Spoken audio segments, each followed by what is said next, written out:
In Florida, 90 miles southwest of Jacksonville, is Marion County.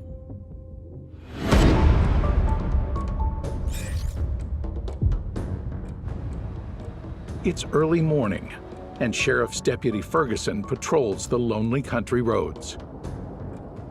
New Year's Day, it really isn't too bad. Most people are still hanging out with family members. I'm certainly hoping for it to be a nice, quiet day where nothing too off the wall happens.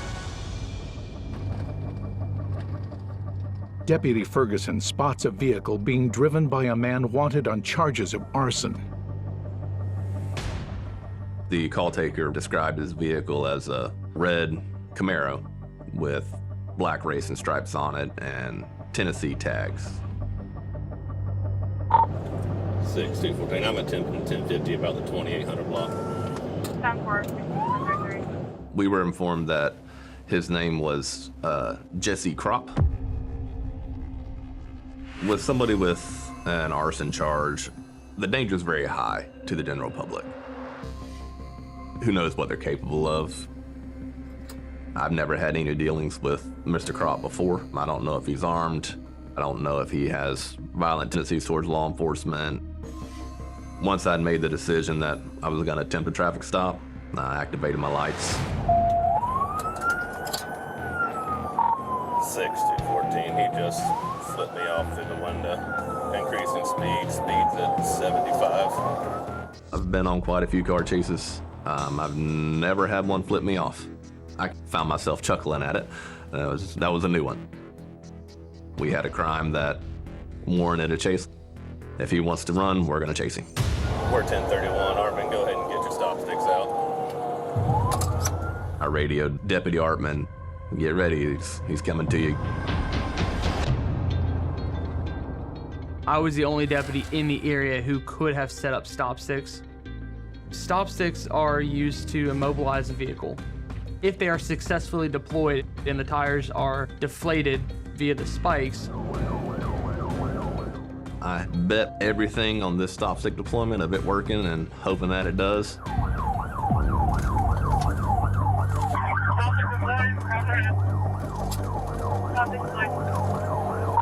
6214, westbound through the intersection. Looks like a good hit on the sticks. I actually saw him drive over the stop sticks and knew that it was a good deployment and a good hit. 6214, looks like those left tires are going flat. Once I saw the tires actually starting to deflate and his car starting to lean a little bit, I started preparing myself of this is gonna end soon one way or the other. Tires are going flat.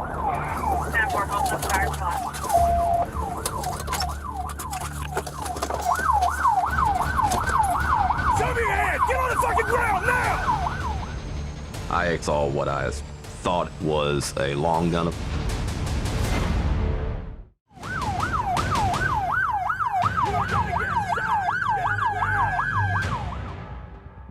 Once I got out of the car, I realized that it was actually a bat, and he was kind of holding it similar to how you would hold a long gun.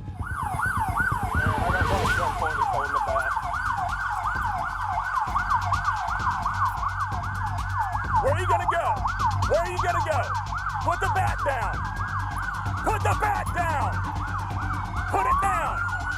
I'm just hoping that he's gonna come to his senses. You're gonna get tased! Get your hands up!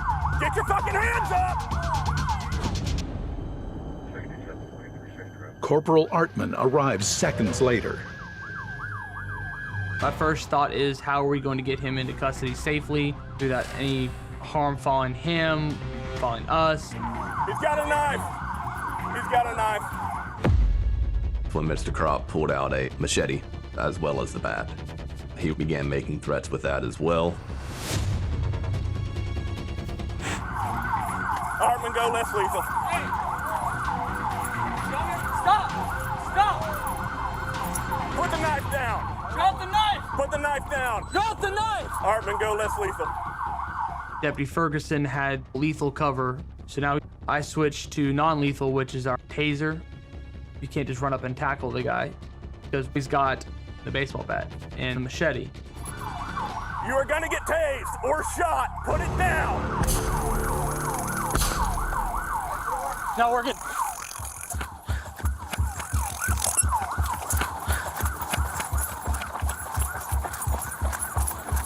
Westbound 318. I deployed my taser, deployed the first cartridge, no effect. Deployed the second cartridge, no effect. Due to his type of clothing, the taser cartridges were rendered ineffective. And at that point, my heart kind of sank a little bit because my less lethal option is now gone.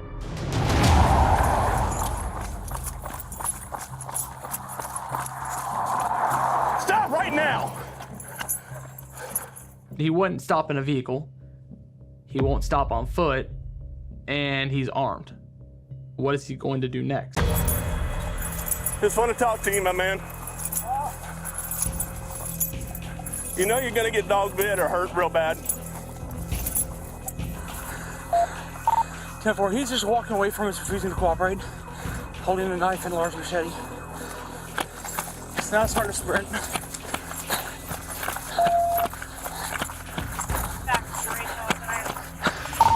Still northbound through the field, Marion. We've got some bystanders in the field on horses. There were some horseback riders. If he was gonna threaten those riders, I'm not gonna allow a hostage situation or anything like that to happen.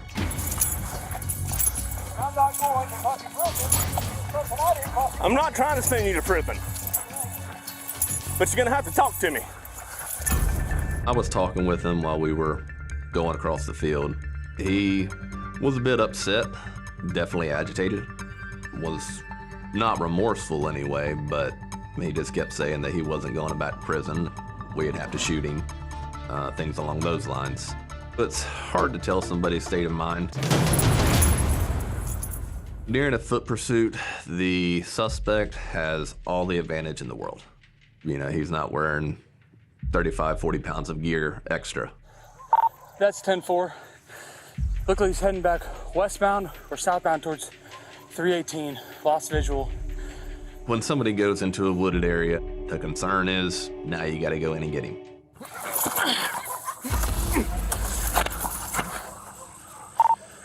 White male, mid-40s, hat, jacket, black in color, pants, possibly cargo short or cargo pants, and khakis. He's carrying a metal baseball bat and about a foot-long machete with a gut hook on the end. I lost sight of him right by a fence in between two pastures. He started heading back northbound towards the main highway we had just left. I decided to go back to my car and try and set up a perimeter, get other units flooding the area just so we can lock this particular section of woods down. As more deputies respond, Corporal Batts and his canine, Jax, join the hunt for Kropp. All right, so I believe I've got a starting point. We need everybody that we have on perimeter. He quickly was able to outrun those deputies after a very extended foot pursuit where he disappeared into some woods, and that's where me and Jax came in. So where I am now, the guy did like a J-hook. He ran up this way, went through this field, and then was last seen running south-southwest through this field towards this small block of woods here. I've got to ensure that we've got this guy contained, so we formed what's called a perimeter. Guys, my job is going to be to work the dog. Both of yours job, I want you to grab your rifle, is to be my lethal cover. We were treating this as if we were tracking an armed suspect. So you guys are going to be kind of behind me, off to my flanks. Your y'all's goal is not to look at the dog. Your goal is to be watching for the bad guy. Arvin, tell me whenever the dog is where you last seen him. They were the eyes up ahead. Their job is to look ahead and to scan and to look for this individual. My job is to track the individual with my dog. You last seen him running right here, right? Keep your eyes peeled, guys.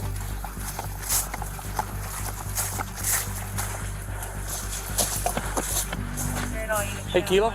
Yeah. I can't tell if there's footprints over here or not. I have to stay very hyper-focused on my dog, on his behavior. Everything from the feeling in the lead in my hand, to paying attention to his nose, to paying attention to his mouth. My dog is searching for the freshest human odor. My biggest fear was this guy with this machete stabbing my dog or coming out and trying to stab one of us. Working southwest bound in between a block of woods, between two fields, between two fences, steady hard track southwest bound. On the other side of that fence was some articles that the suspect left. Okay, I got the machete, I got the knife. Okay, we got the machete, we got the knife. We just tracked up to his hat, his machete, and his baseball bat. While I was tracking, I thought that it was the actual machete itself. So I thought that he had actually placed the machete down, which made me feel a lot more confident and safe at that moment. Unbeknownst to me, all it was the sheath itself, and he still had the machete. All right, we are continuing southwest bound through some heavy brush in between a fence line and some woods.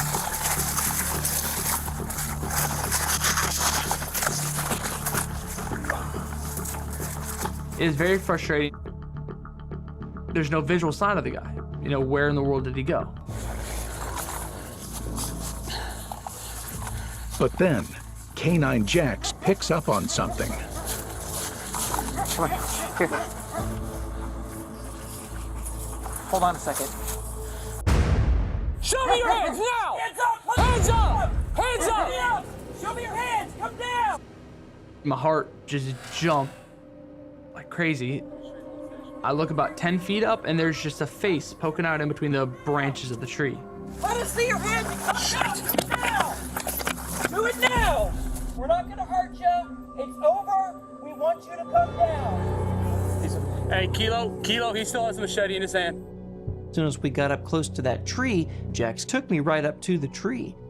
I was confused as to why all of a sudden it looked like he smelt something, then he didn't, and that was because the individual's odor was up in the tree blowing over on top of us.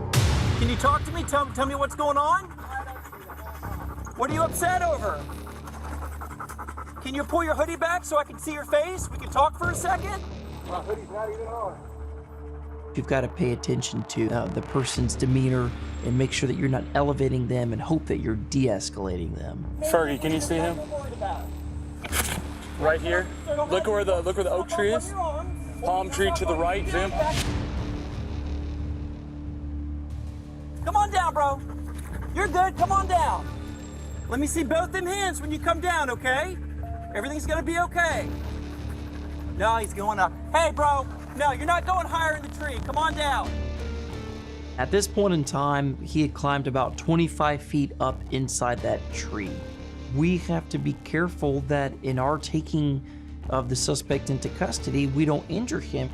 25 feet up, that's a good drop. I had to stand up so that I could feel my feet. All right, I'm good with that. I'm good with that. Why are we here? Look, bro, it's New Year's Day. Christmas just went by. Obviously, you've got something going on. Doesn't seem like you want to surrender. Any weapons like firearms, guns on you? You don't know. Can you at least drop that machete? What do you think, man? How long we gonna be out here? You know we ain't leaving. Specialist negotiator Sergeant Palmatier takes over. I'm not necessarily concerned about what events got him there as much as focusing on getting him to surrender peacefully. My name's Rick. I'm a negotiator with the sheriff's office. You want to talk to me for a second? It's very important to be able to use and articulate good quality conversation no matter what the other person is experiencing. Alex, you apologize. You really do seem like a straight guy. I used to be. I think you are now. Dude, I was trying to be a family man. We were together for 10 years and I was married for 2. My God. Yeah, isn't that great? I got it for my daughter, but you know. If your daughter was here, she'd probably be saying, Daddy, come down from the tree.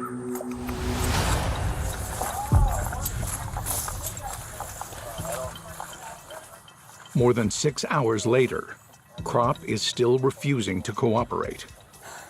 When you're negotiating with someone, you're dealing with a human life. That it doesn't matter if it takes 5 hours. The prize is the peaceful resolution. Can you come down? Yes or a no? All right, I'll take that as a no then.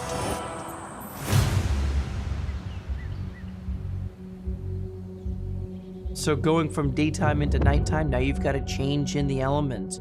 And we didn't know when this guy was going to come down. We didn't know if he may sleep up there and try to stay up there all night and maybe not even come down to the next day.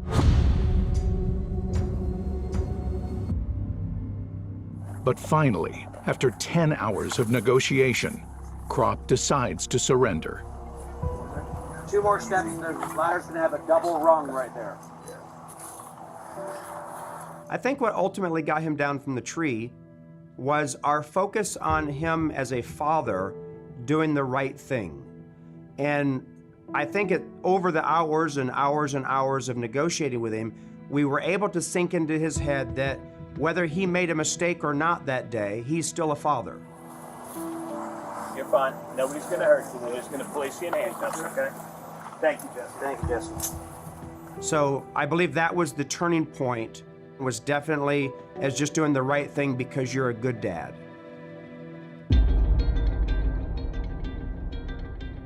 Jesse James Kropp is charged with 2 counts of arson, theft of a motor vehicle, resisting an officer, and attempting to elude police. He's been declared mentally unfit for trial and has been sent to a state hospital until he is capable of appearing in court. The case remains unadjudicated. Ideally, he would have given up right when we stopped him with the stop sticks, or he would have stopped whenever we tried to pull him over. But that's not the way it went down. It was the result that we all wanted. Nobody got hurt. Props off to my dog, you know, I'm just the dummy at the end of the lead. You know, he's the one that had the hard job here. He's the one that located and found this guy. He's good.